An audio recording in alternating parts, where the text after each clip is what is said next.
mikroba ini akan mengeluarkan asam organik, ya, sehingga dia bisa sedikit menurunkan pH, kemudian memperbaiki tekstur tanah.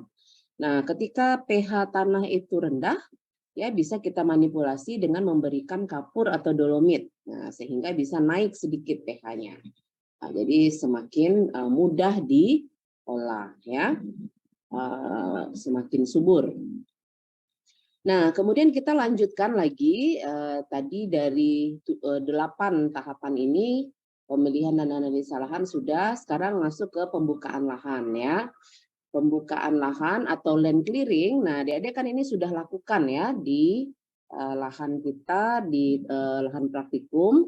Nah, prinsipnya pembukaan lahan ini adalah pembersihan, ya, membersihkan lahan tersebut dari tanaman-tanaman yang tidak diinginkan, termasuk benda-benda lain. Misalnya ada tunggul kayu yang besar gitu ya. Walaupun tunggul kayu ini sebenarnya dia bisa melapuk secara alami ya, tapi itu butuh waktu yang lama. Sementara lahan ini harus segera kita tanami. Nah, kalau kita tanami dengan kondisi ada tunggul kayu atau misalnya ada batu-batuan ya, kalau kita tanami dengan kondisi demikian, maka akar tanaman kita tuh jadi sulit berkembang, ya, terutama akar primernya. Nah, kita tahu bahwa kalau tanaman pakan itu kan jarang ya yang akarnya itu besar gitu ya, kecuali leguminosa pohon. Nah, jadi leguminosa yang creeping atau yang merambat itu juga akarnya tidak terlalu kuat. Demikian juga rumput ya, akarnya serabut sehingga dia nggak kuat tuh melawan batu, melawan tunggul kayu gitu. Jadi harus dibersihkan gitu. Nah, ini prinsip dari land clearing. Nah, kemudian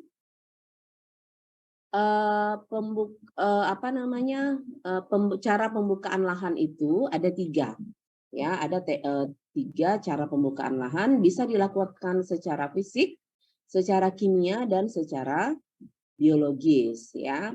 Nah, cara pembukaan secara fisik itu kita betul-betul menyentuh tanahnya gitu ya, tanahnya yang disentuh. Jadi bisa menggunakan alat-alat pertanian seperti cangkul. Nah, ini kalau sehektar 2 hektar nggak masalah ya pakai cangkul gitu ya. Tapi kalau sudah belasan atau puluhan hektar, nah nanti cangkulnya yang mohon-mohon gitu ya, udah kecapean dia cangkulnya, patah apa segala macam. Kemudian luar biasa biayanya ya untuk membayar upah tenaga kerjanya. Jadi kalau lahannya tuh sudah belasan sampai puluhan hektar itu sebaiknya kita gunakan alat berat ya, bulldozer dan sebagainya. Nah, kemudian secara fisik ini ada juga orang yang melakukan dengan ini ya, dengan pembakaran. Ya, dengan pembakaran. Jadi ini tidak disarankan ya sebenarnya. Jadi ini ya, jadi pembukaan lahan dengan membakar itu dia memang murah, mudah dan cepat. Ya, memang murah dia. Mudah, cepat, tetapi ada gangguan asap dan pencemaran lingkungan yang dampaknya akan merugikan masyarakat sekitar. Ini terlihat ya beberapa tahun yang lalu kita nih di Sumatera khususnya ya, yang tinggal di Riau, yang tinggal di Jambi, yang tinggal di Sumatera Utara, Sumatera Selatan ya. Nah itu setiap tahun tuh ada gangguan kabut asap. Yang paling dahsyat itu tahun 2018 sampai 2017 ya, waktu itu banyak korban jiwa dari anak-anak di daerah Riau ya, karena mengidap kelainan paru-paru akut dikarenakan asap ini ya, terlalu banyak menghirup asap sehingga kalau anak-anak itu apalagi balita ya, kan itu paru-parunya belum belum sekuat kita ya, belum berkembang dengan sempurna. Jadi begitu kena asap langsung nampak ininya ya, akibatnya. Sebentar ya.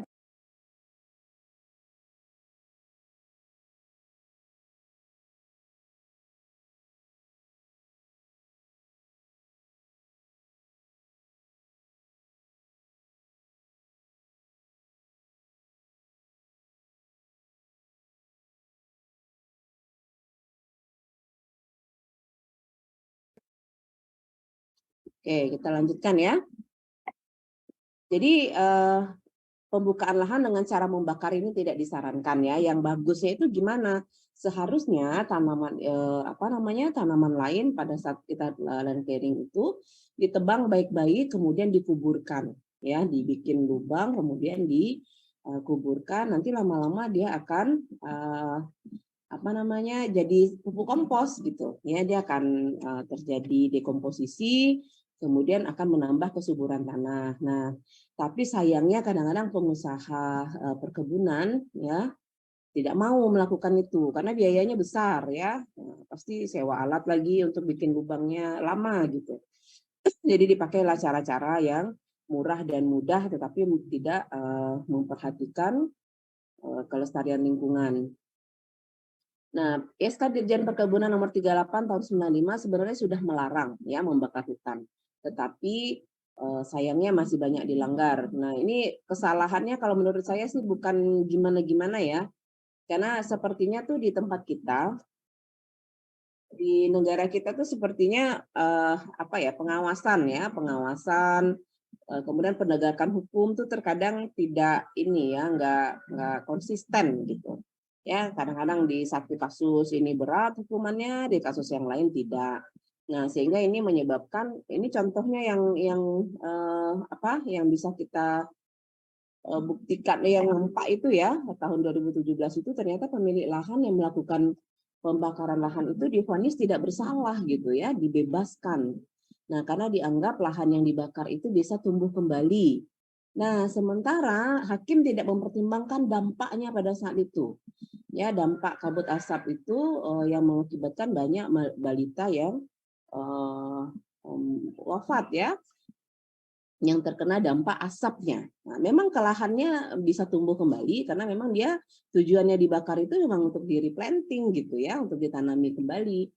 Nah, itu. Jadi mudah-mudahan nanti ketika adik-adik berada di posisi itu ya, pengambil kebijakan, pengambil keputusan, kan kita nggak tahu nih, siapa tahu nanti ada yang jadi kepala dinas ya kan, ada yang jadi dirjen, ada yang jadi staf ahli menteri, kan kita nggak tahu nih, karena teman-teman saya aja dulu yang yang ke kampus kadang-kadang seperti orang nggak mandi gitu ya, benar-benar kayak orang nggak mandi, rambutnya kusut, ya bajunya kusut gitu, mukanya kusut, jadi benar-benar kayak orang nggak mandi.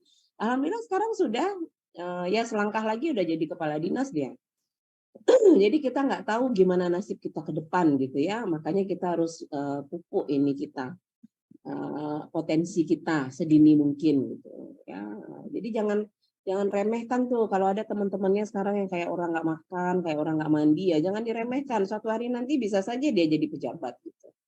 Ya, nah ketika adik-adik sudah di posisi itu nanti, nah itu pesan ibu ya, perhatikanlah ya kalau bisa kita ada keberpihakan kita kepada masyarakat banyak ya, tidak hanya kepada pemilik modal yang besar saja.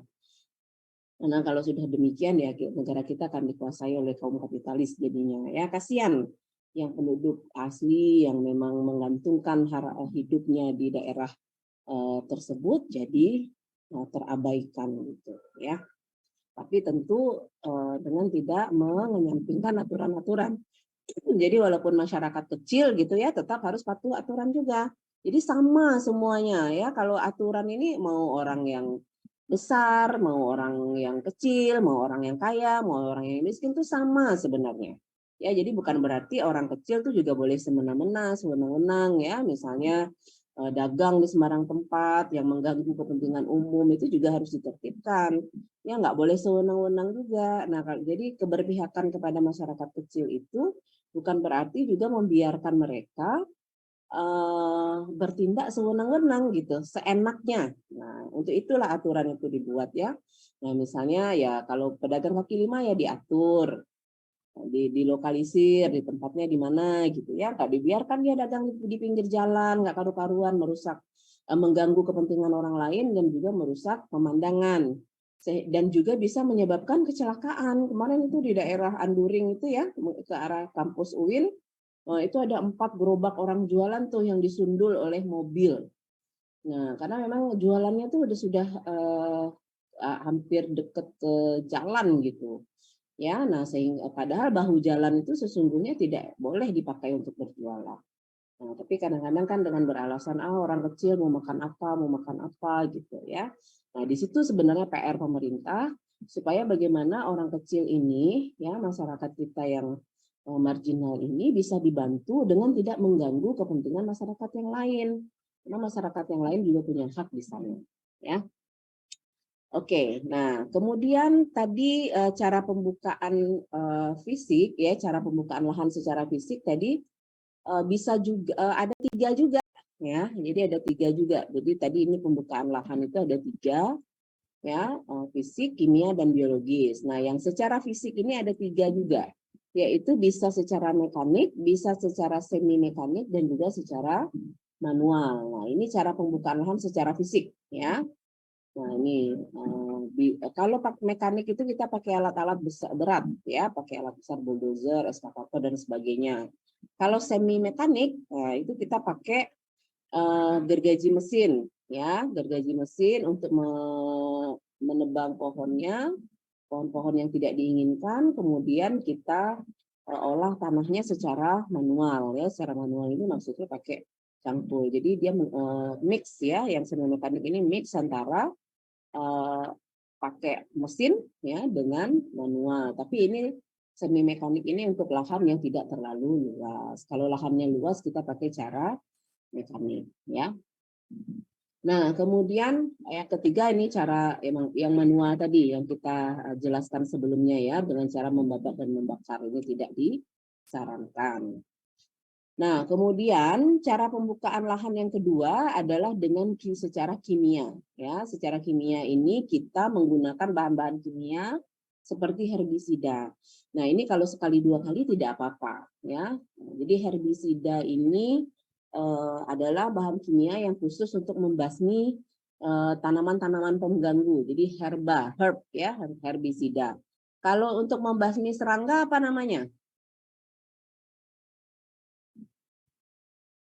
Membasmi Izin serangga Bu, apa namanya? insektisida Bu. Good ya, insektisida namanya. Kalau untuk hama yang lain selain serangga misalnya, pernah kita dengar juga pestisida. Jadi harus tahu kita bedanya ya. Dengan herbisida, insektisida, pestisida nanti sama aja gitu ya. Malu kita